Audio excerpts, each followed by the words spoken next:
All right. So I'm just going to cover some preliminary, some related to where I come from, and then get into the presentation proper, which is going to cover the area of mathematical models, which are fundamental, I guess, to all control design and control co-design problems.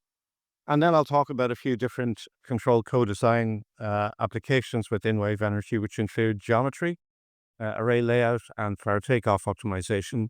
Talk a little bit about computational issues because typically we get into quite a lot of computation when we try and optimize both controller and some of the device aspects at the same time, and finish up with some conclusions. So, um, this I guess is a sort of a twin to the map that Tyler showed you. So Maynooth is about 20 kilometers to the west of Dublin. We're not on the ocean, in spite of the fact that we're an ocean energy research centre. And Maynooth University is around about the same age as the University of New Brunswick. So it was founded in 1997, 1795, and it was founded as a seminary. It took its first lay students in 1960 and officially became Maynooth University in 1993 under a National Universities Act.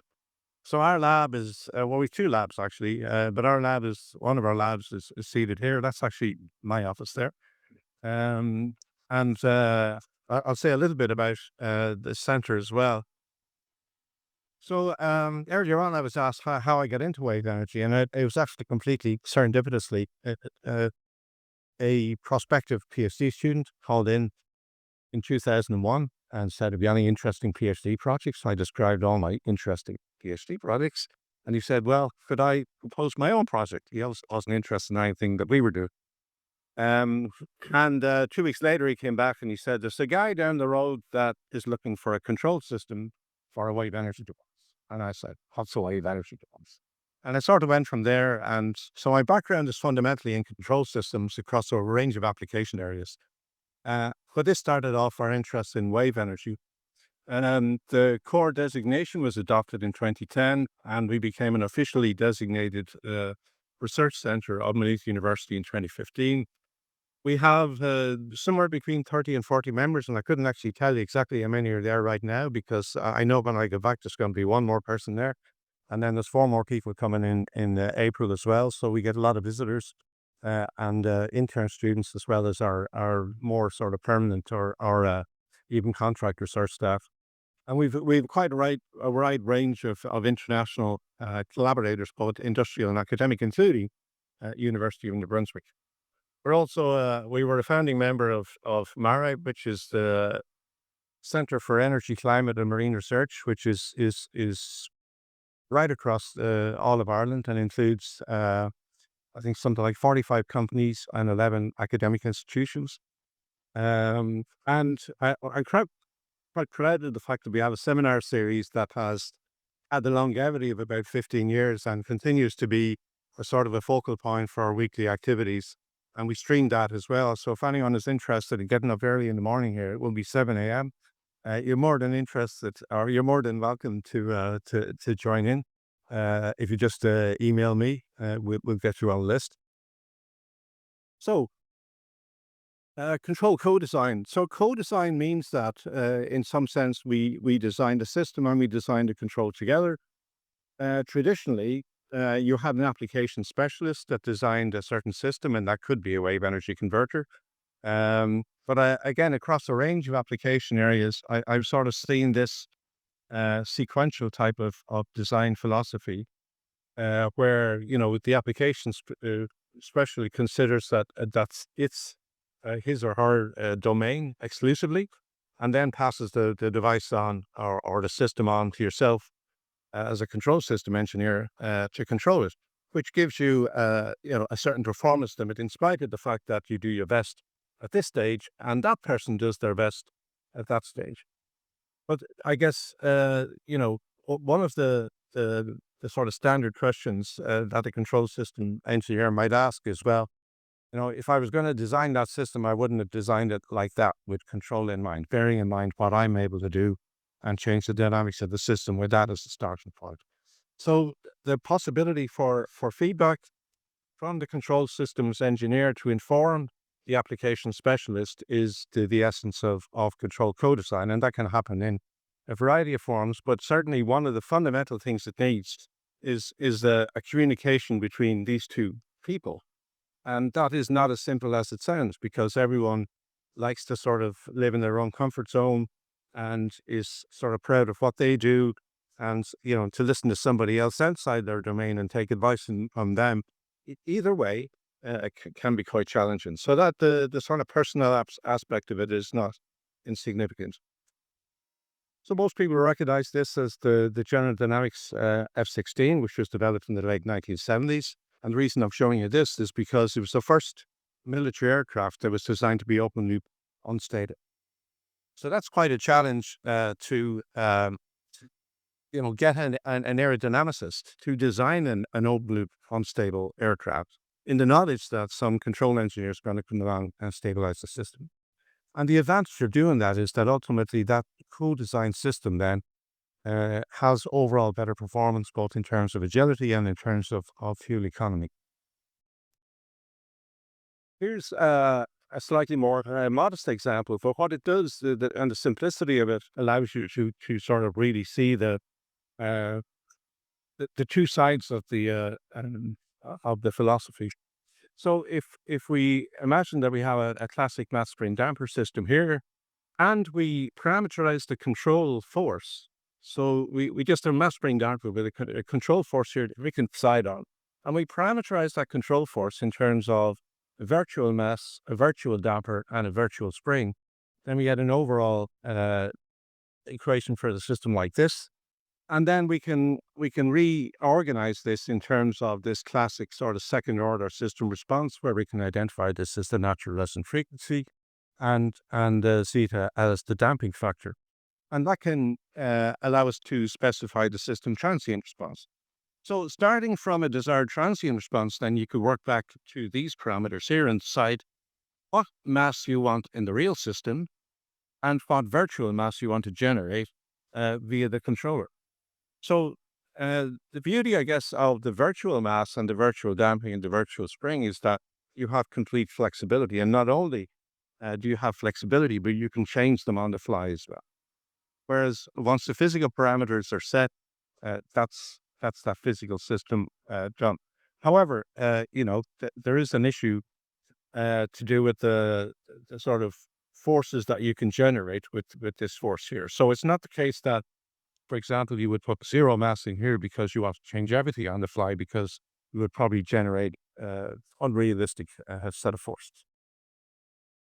So why is control co-design so important in wave energy systems? And one of the main reasons is because it's a non-traditional control objective. The traditional control objective is that we drive the system towards some sort of a set point, or we have a regulation type activity where we're trying to keep everything nice and steady.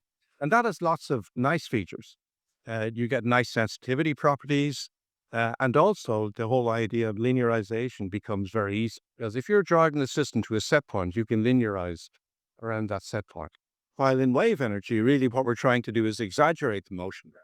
So this is the primary driver, I think, behind the fact that CCD is so important in wave energy systems, regardless of which aspect of the wave energy system that you're trying to optimize.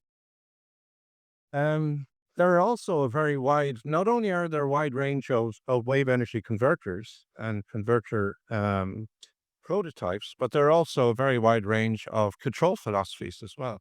So as a result, there's a huge mix of possibilities, both on the device side and on the control side. Also, from this diagram here, maybe you can see that typically the uncontrolled system has got a relatively modest operational space, but when you attach a controller to maximize the power capture, it tends to exaggerate the motion. So you change the operational space, which brings in nonlinearity and various other aspects as well. So that's one of the other contributory factors to, again, the importance of CCD in wave energy.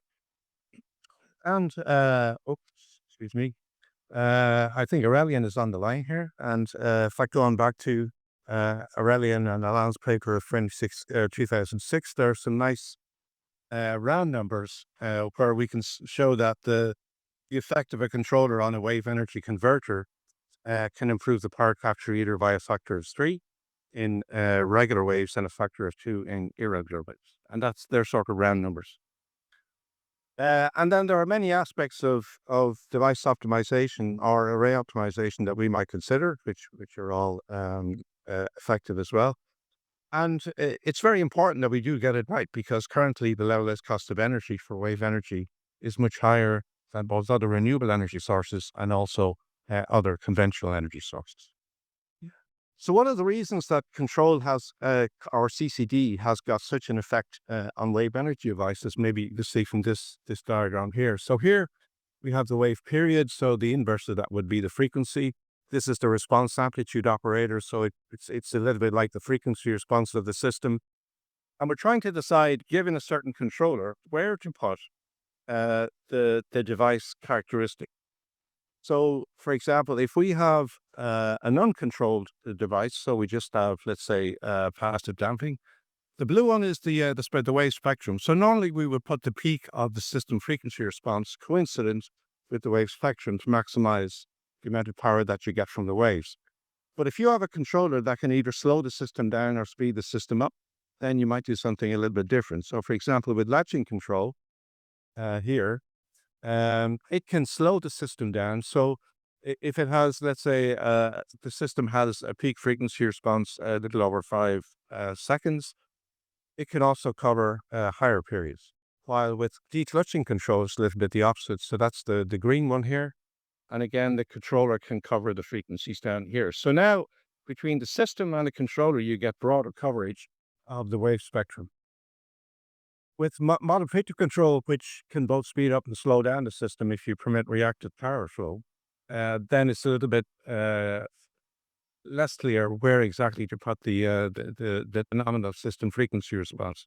And it's not always the case. I've just shown it here indicatively. That's a little bit faster than the wave period, but a predominant wave period. But that's not always the case, as it turns out. And in terms of array layout, again, it can be quite dramatic. So here I've just shown 4 different array configurations. So 2 linear arrays, a 2-body and a 3-body array, and then do triangular and a square array here. And it's just a difference between the optimal system control co-designed with either passive control or global pseudospectral control, which is a little bit like model predictive control for those who are familiar with that. And you can see that obviously the shapes are the same, because the parameterization is such that we only actually have one free parameter, which is the spacing between the devices. But you can see that we get quite a different optimal spacing depending on which controller we use. So in going back to sort of fundamental CCD approaches, and this was really popularized, especially in the wave energy space, by James Allison and Daniel Herbert.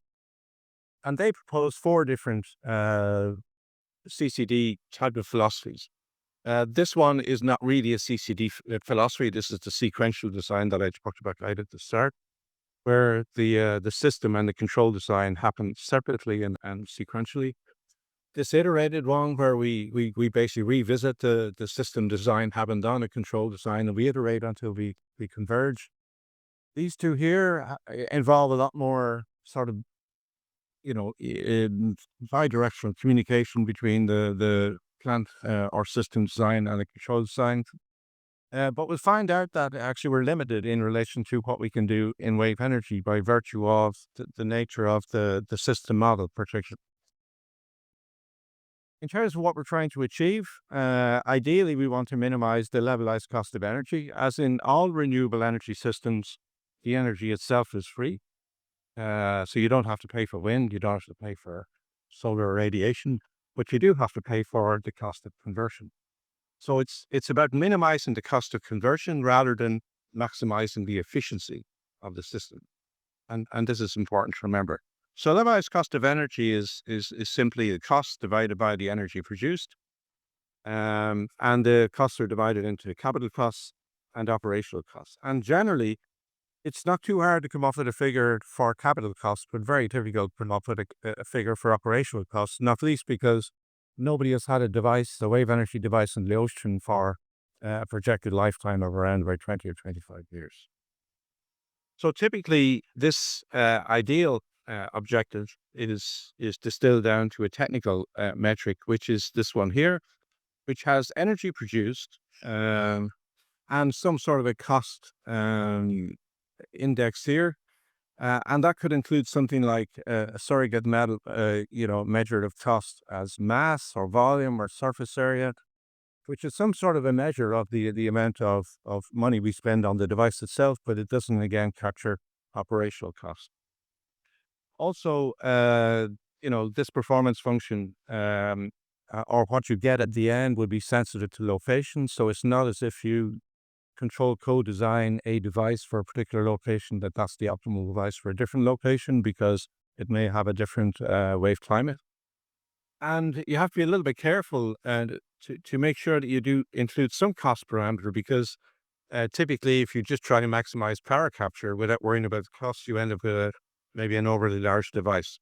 And also if you don't consider constraints, typically stroke constraints or displacement constraints and force constraints, then you can end up with very unrealistic device motion. For example, even if you employ a cost function like this, what it will try and enable you is make an infinitesimally small device that has infinite amplitude. So the cost is small in terms of the device size, but the power produced is pretty okay, but the motion is completely unrealistic. Okay, so let's go talk a little bit about models. And I guess as an electrical electronic engineer, fundamentally, this was a great challenge for me when I got into wave energy. And you find that for hydrodynamic modeling, people tend to gravitate towards simple models. And the reason they do that is because even the next first step that you take after the simple model is really, really complicated. And remembering that we're trying to do optimization, so we want models that can compute reasonably straightforwardly. So we find that straight away we're reasonably limited in the sort of models you can employ in wave energy control co-design. But we have a variety of modeling approaches. We can either use physics-based models from boundary element methods, computational fluid dynamics, smooth particle hydrodynamics. We can also determine models from data. So we can either determine models from high fidelity computer simulations, for example, CFD or SPH, or from tank tests or experimental data. And then there's a sort of a set of gray box models, which are nice, which are somewhere in between these two, where the structure is inspired by the difficult system equations, but the parameters are determined from the data. And then, of course, not only do we need to model hydrodynamics, we also need to model the power takeoff and moorings. The moorings also involve hydrodynamic models. The power takeoff is a little bit easier because it tends to be a lump parameter system, so the modeling challenge is not quite as great there. And let's just stick this in the back of our heads as a sort of a simple system to work on. So typically we have a single body device, which is bottom reference. So it's connected to the seabed via the power takeoff. And the power takeoff provides a resistance to motion via this power takeoff force here. And we can design that. So typically we might have a linear generator in here, and we're able to modulate the amount of force or resistive force that has on the motion of the system. So the power in the system is simply the product of velocity and force, and energy is just the time integral of that. And it's the energy that we're trying to maximize over a certain period of time. Oh, and I should say, so we have a wave excitation here, and I'll say a little bit more about that in a minute. So if we assume linear potential theory, which is the sort of a default set of assumptions that we need to develop a simple model, and we assume air rotation and compressive and viscous flow, small body approximation, and this one here I'll pay particular attention to, we assume small oscillations. Now, if you remember at the start, I showed you a little diagram that showed you that wave energy controllers typically exaggerate the device motion. So this assumption here really can be challenged. But anyway, let's persevere for the moment. You get what's called Cummins equation. And it's a linear differential equation, but it's an integral differential equation. So it's got integral terms here for radiation damping and also the wave excitation force. Eta here is simply the free surface displacement that's driving the system. And FEX is the excitation force that generates on a device. The control force is Fu. That's the one that we decide. So we have to decide what it is. And then you can see the system parameters appearing in it, such as the mass and the restoring force constant, and this term here, which is a hydrodynamic term. So these are the things that we can optimize in terms of the geometry, for example, of the device.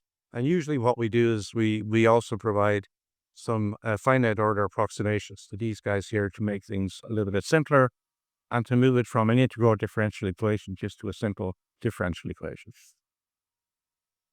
In terms of the control co-design philosophies that we can employ, well, we're quite limited, really. And again, if I go back to this equation here, it's hard to see how the geometric parameters are going to appear in the model parameters. The mass may be, not too difficult, but this one here is quite difficult. So how the geometry parameters are represented in this radiation term is really quite difficult to imagine.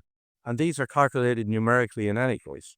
So we don't get a projection like we would have had, let's say, in that simple mass spring dagger system, where you can see the parameters of the system appearing in the system model. Now we can't see them here. So we're sort of left with this iterated sequential design where we initialize some parameter set that describes the system. So that could be the geometry parameters, such as the height or the width of the device. We calculate the hydrodynamic parameters numerically. We then calculate the control system. We evaluate the performance of the system, which is ideally levelized cost of energy or something like that. And then we decide, well, do we have an optimum? Have we converged? If not, then we just update it. And we go around this until we get convergence. And we really have no other option in terms of the CCD process and the other CCD philosophies that I showed you at the start, because we don't have that visibility of the system parameters in the system model. So just some indicative results then on geometry to control co-design. So these were published quite a while ago in 2016. But they're quite dramatic in terms of they show the effect of different control designs on the optimal geometry. So we looked at 4 different controllers. This is essentially an uncontrolled device or simple passive damping. We have a latch device where we can hold the device for a certain period of time, which can slow down the device response. Declutching, which can speed up the device response. And model frequency control, which can do a bit of both. And these are the different controllers then across the top. So there are 2 different C states I'm looking at here. So this is a predominant or a peak wave period of 5 seconds and a peak wave period of 7 seconds, but in fact it describes a wave spectrum. And in particular, if you look at the resonant period of the uncontrolled and controlled devices, it's quite interesting. So the uncontrolled device has got a resonant period of 5 seconds, which is quite close to the predominant wave period. So again, that aligns well with that. In the latch case, we could slow the device down. So we start with a faster device, and then the latching controller covers those longer wave periods. The declutching controller is on the other side of things. It has a resonant period of greater than 5 seconds. And MPC, difficult to say. Because, for example, if you look at a slightly different wave spectrum, you end up with, a resonant period of the device that's much closer to the system resonant period. But again, in the latch controller is much the system is much faster than the uncontrolled device, and slower again in the declutching case. And not too much to be taken out of this, other than these show the sort of optimal performance surfaces relative to the power capture. And this is radius and draft. And the only thing to say is that for the 4 different cases, which are these 4 different controllers, you get quite a different performance surface. So again, it just shows the sensitivity of that parameter optimization problem to the sort of control that you employ. Let's take a look at array layout. And again, we looked at 4 different arrays here. And we also looked at 3 different system geometries. They're all cylinders, but some are a little bit taller, some are a little bit flatter, some are a little bit bigger, some are a little bit smaller. But the results are reasonably consistent that you get quite different variation in the optimal array layout depending on which control that you use. And we use three different control strategies. Two are independent. That means that each of the devices knows nothing about the other devices. But in this global control strategy, all the devices have full information about the other devices, and in particular their motion, so they're able to anticipate the waves that they radiate. One of the interesting things about arrays, the wave energy converters, which is slightly different to wind farms, is that in wind farms, devices typically only shadow each other. So when you put multiple wind turbines in the wind farm, you get slightly less than the sum of all what the turbines would do on their own in a clean wind environment. With wave energy devices in an array, it's actually quite interesting that you can get destructive interference, but you can also get constructive interference. So they do shadow each other a little bit from the wave direction, which is given by this angle beta here. But each of the devices, by virtue of their own motion, they generate waves, and those waves can reinforce the motion of the other devices in the array. And the global controller has got all that information to be able to do that. So typically, the global controller gives you better overall power capture for an array, especially if they're reasonably close to each other than independent devices. And again, it's the same picture I showed you, but I mean, there is a dramatic difference in this spacing parameter here. You can see it's probably a factor of 3 greater in the case of global pseudo-spectrum control than in the case of passive control. And the final example, this is also an interesting array one. And here we combine the two previous applications. So we're both updating or optimizing the geometry of each device and also the array layout. So now we've got essentially 3 optimization loops running as a nested system where we optimize each device geometry, we optimize the array layout, and then we recalculate the control every time we optimize those other 2 things. So you can see here typically, and these are going back to this sort of simple configuration where we have bottom reference device and the power takeoff is here. We can decide on the control force in that linear generator. And we're going to try and simplify the problem setup because we realize that if we're trying to optimize geometry and optimize the array layout, we're going to have potentially a lot of computation to do. So we're going to make each device a sort of an image of each other with respect to a single scaling factor. So each device, we're going to define a sort of reference device, which has the height h0 and has a radius r0.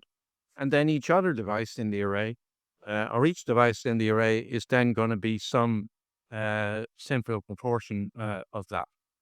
And we have a sort of a cost parameter, which is the average volume, which we're going to calculate like this here. And then our optimization objective is to minimize this kappa value, which is essentially the volume divided by the Q factor. And the Q factor is the power that we get from the array as compared to the power we would have got from each of the individual devices. So it's like the advantage of cutting it into an array as opposed to having a set of individual devices. And the controller we're going to employ is a version of a controller we developed some years ago called a simple and effective controller for a single device.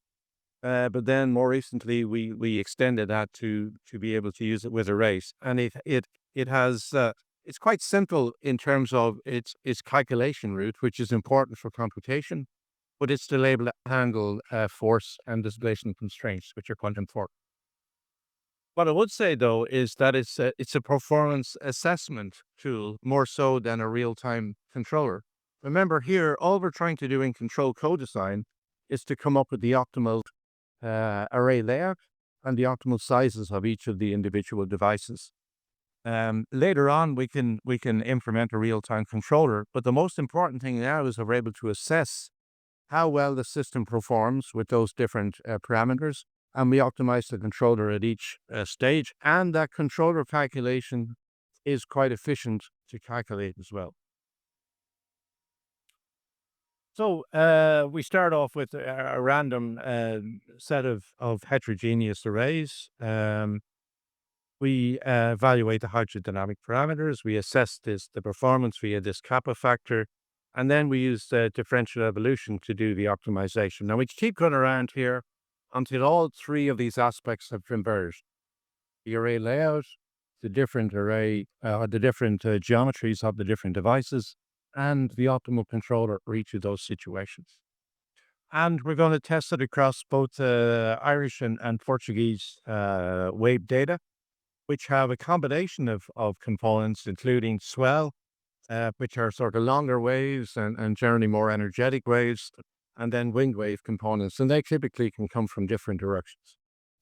And we're going to look at heterogeneous arrays. So heterogeneous arrays means we have arrays of different size devices with 3, 4, and 5 devices. Our baseline is going to be a device with a cylindrical device with a radius of 3 meters and a height of 6 meters. Sure. And we're also going to put bounds on this scaling parameter as well, so that the minimum device you can have is 3/4 the size of the baseline and 25% greater than the baseline. And one of the reasons for doing that, again, is to confine the computation to something that's computable, at least in our lifetimes, right? There's another constraint as well, which is that the minimum separation we've set at these values here, both for 3 work case and the 4 and 5 work case. And the reason for this is because linear boundary element models don't work very well when devices get very close together. So that's another constraint to keep the model reasonably realistic. Okay, so there's the 3-body case. The wave direction is in this direction here, and it turns out that the optimizer orients the array in this way here to be exactly broadside to the wave, so they're not shadowing each other. And then the controller also works to make sure that they benefit from the mutual radiation or the mutual hydrogen interaction between the devices. And unsurprisingly, it's exactly the same for the Irish and the Portuguese case.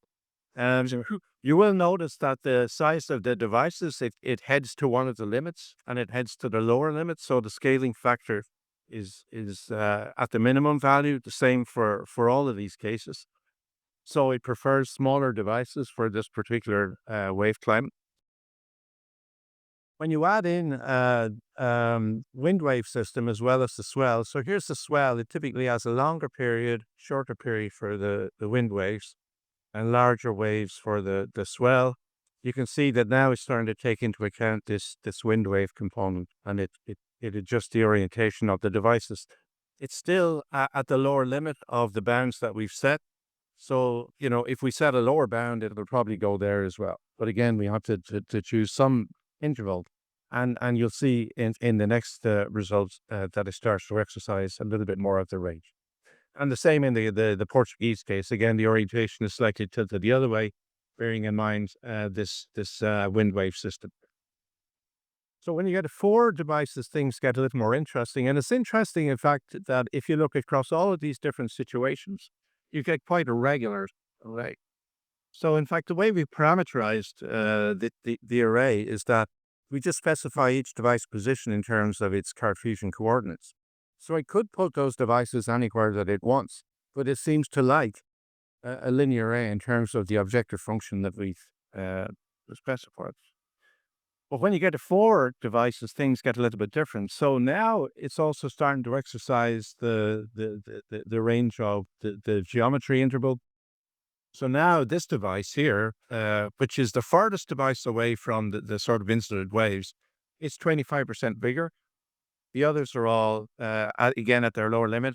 And we have a sort of a rectangular type of shape, with the orientation, again, determined by this mixture of swell and wind waves. And in the Portuguese case, different, a vector sum, I guess, of the wind and swell waves and a slightly different orientation there. But it's quite regular, which was interesting for us across all of the different numbers of devices in the arrays. And the 5-array case also is very interesting. Now it puts the biggest device at the center and the small devices out around the outside. They're all at the limits again of the interval of parameter optimization, and the orientation is different in both cases because the mixture of the vectors of swell and wind waves, just a little bit different. Okay, so power takeoff optimization. So now we're talking about the part that translates the mechanical movement of the device into useful energy, typically electrical energy. But we can also use wave energy devices, as it turns out, for directly for reverse osmosis through pressurized seawater. So there are other applications, but typically the power takeoff, if you imagine, it consists of a linear generator, and now we're trying to decide what's the specification of that linear generator in terms of maybe its power capacity or the maximum force that it can use, or what its maximum displacement might be. And this is work that goes, this picture comes from a study we did quite a while ago in 2013. And what it is a slice in frequencies. So P1 and P2 are the coefficients of sine and cosine of the control force. And you can see that we've overlaid these two circles in that parametric space. This is the circle corresponding to the force constraint, this one to the displacement constraint. And these dotted lines are the sort of energy landscape. So this is the peak of the energy landscape, and that's where we'd like to be, because that says that now you've maximized power for that particular configuration. But of course, within the constraints of displacement and force, the closest we can get to that is this point here. And the intersection between these two circles tells you what the available space or the space available to you for control optimization is.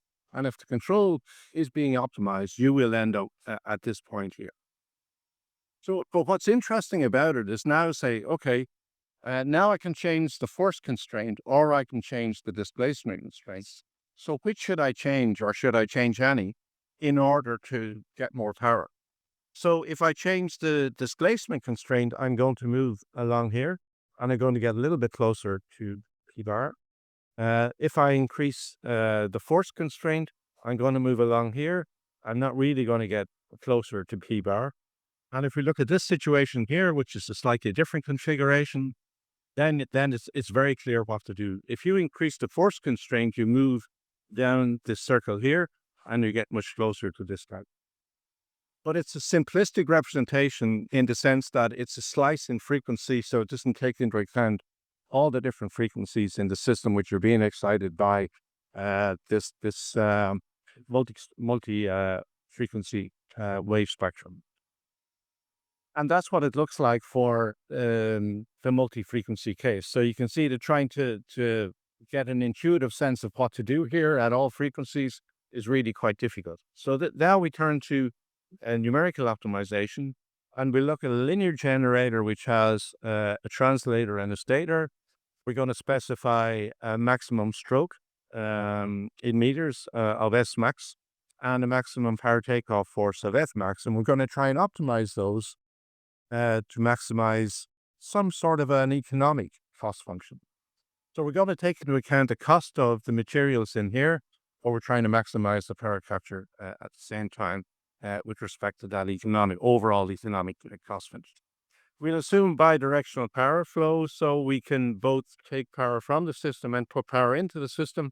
Might seem a little strange that you want to put power into a system that you're trying to generate electricity from, but it turns out that if you put a little bit in at the right time, you get more out on average.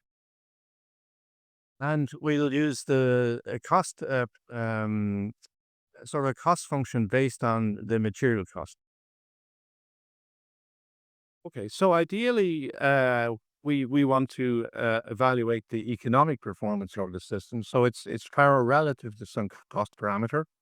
So that'll include energy, and we're going to include capex and try and avoid OPEX. And the way we're going to avoid OPEX is to express OPEX as some fraction of CAPEX.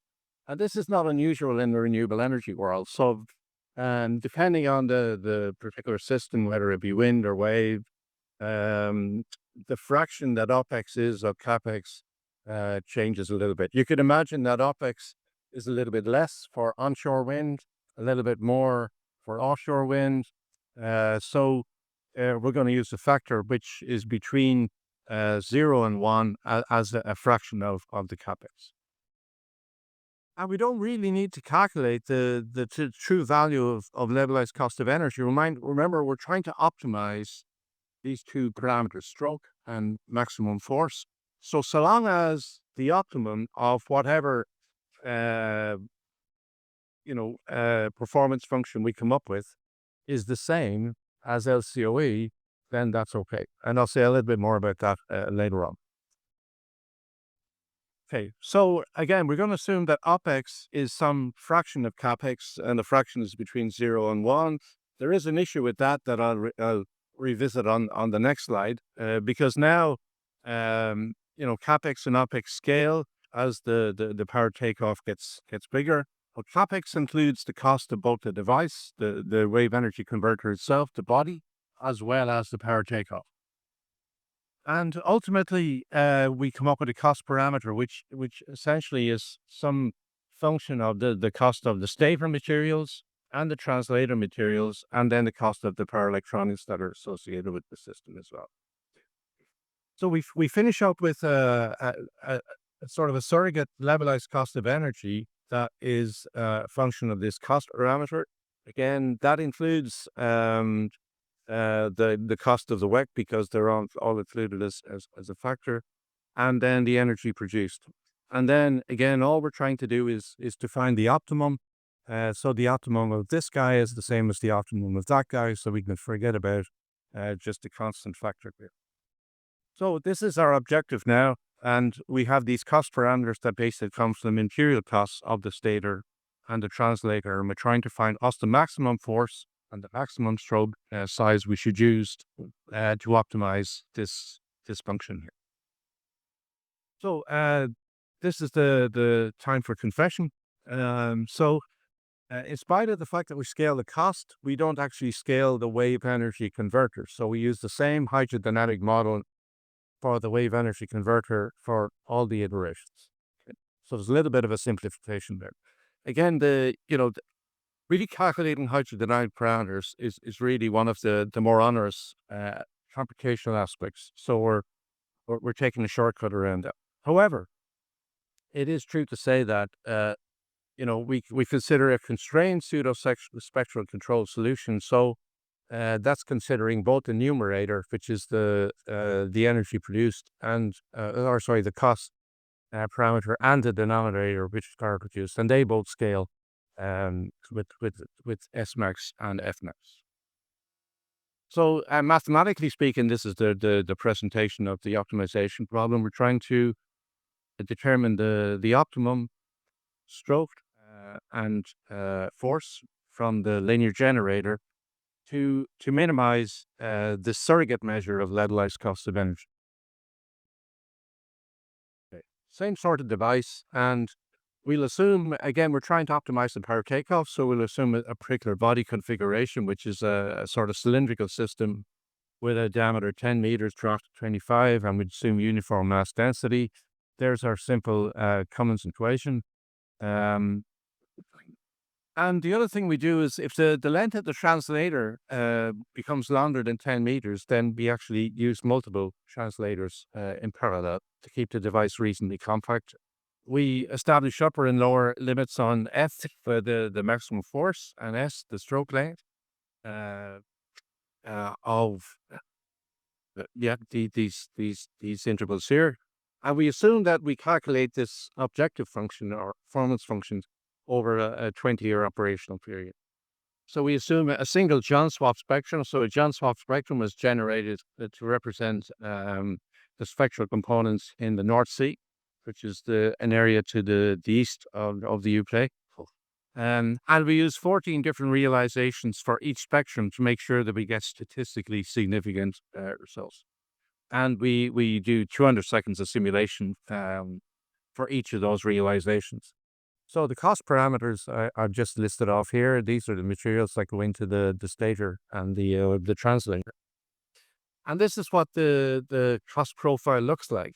And so as you change the amount of force and you articulate that in terms of those material costs and the stroke size, so the translator and the stator, this is what the costs do. And you might say, well, aren't you better off changing the stroke size, because that results in a smaller cost. But really, it's all about what the cost of doing this is and the cost of doing that is. And these units are different. So that's newtons and this is meters. So the only real arbiter is ultimately what this LCOE comes out to be. Now you notice that the vertical axis here is inverted, just so as you can see this more clearly. And it's relatively convex in the sense that it's not so difficult an optimization problem. It doesn't have a load of local minima.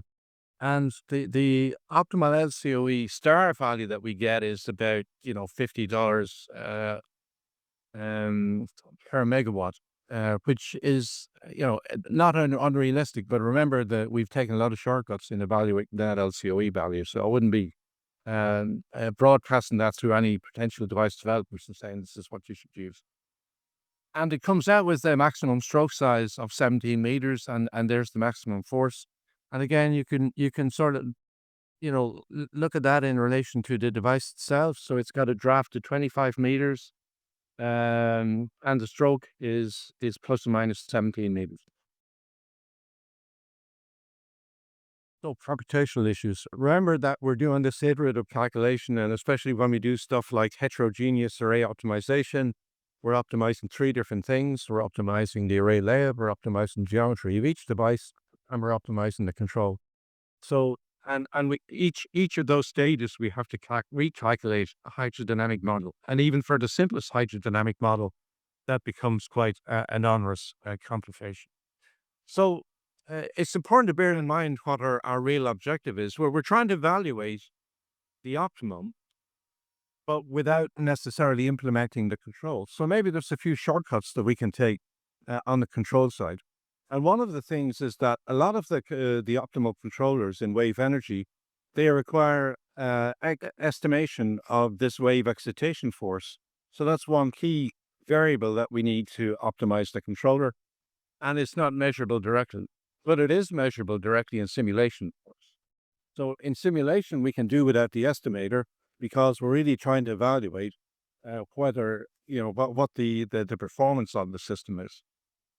There's also, if for MPC type controllers, it's a time domain calculation and it involves a lot of numerical optimization, while some other controllers work in as a sort of a single shot frequency domain calculation. So maybe we can rely on simpler controllers to determine the optimal array layout or the optimal device geometries. And then more recently, we've developed some particular methods for evaluating the control performance, but they're not controllers you could implement in real time. And particularly that they work, 2 orders of magnitude faster than the likes of MPC. So we get pretty close to the MPC type of optimum with only a fraction of the computation, but it's not a real-time controller, so you can't implement it. It's purely designed for control design.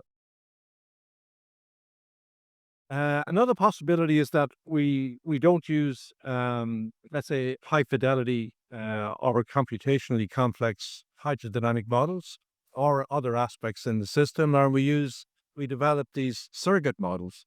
So in the development of a surrogate model, you use your high fidelity model or your physics-based model to calculate a number of points in a grid. And then you train a surrogate model on those, and then you can interpolate between those training points. And the idea is that the surrogate model is much cheaper computationally than the original model to generate the training data. But, there's a sort of a break-even point here. So this is the amount of computation you require to train the surrogate model. And then as you go through the iterations, of course, the increase in computation is much less than it is of the surrogate model is much less than it is for the original model that you built the surrogate model from. And you can do that for lots of different components in the system. In fact, you can go all the way from the parametric description of the WEG or the array layout, all the way to the performance function itself. And the beauty of that is that, you compress all these calculations into one surrogate model. The only difficulty is that you now have no flexibility in changing any of these components. The other possibility is again to look at, what the performance metric is and how the surrogate model works in relation to that. And it doesn't matter that the surrogate model doesn't give you the same value as the high fidelity model. The most important thing is that its optimum occurs at the same point. The only question is, well, how do you know that unless you calculate both of them and we don't, right? Um, the main difficulty, I don't know if it's clear from the presentation, but certainly in our experience, the main difficulty is just the hydrodynamic model, because that involves a numerical complication, even for the simplest hydrodynamic model. And then if you go to higher fidelity models, like CFD or SPH, it's quite unrealistic if you're doing control codesol. Uh, a range of aspects, geometry. I showed some examples of geometry optimization, array layout, and heterogeneous arrays of WEX. Power takeoff constraints. I didn't touch moorings, but moorings have been looked at to a much lesser extent than the other aspects of the wave energy systems. And the ultimate criterion is economic performance, and inevitably you have to take some shortcuts, particularly because of the difficulty in trying to estimate operational costs. Computational issues can be addressed by using surrogate models or control evaluation rather than control implementation. But you need to take a little bit of care that you're achieving the same sort of outcome that you would do if you went along and to do it.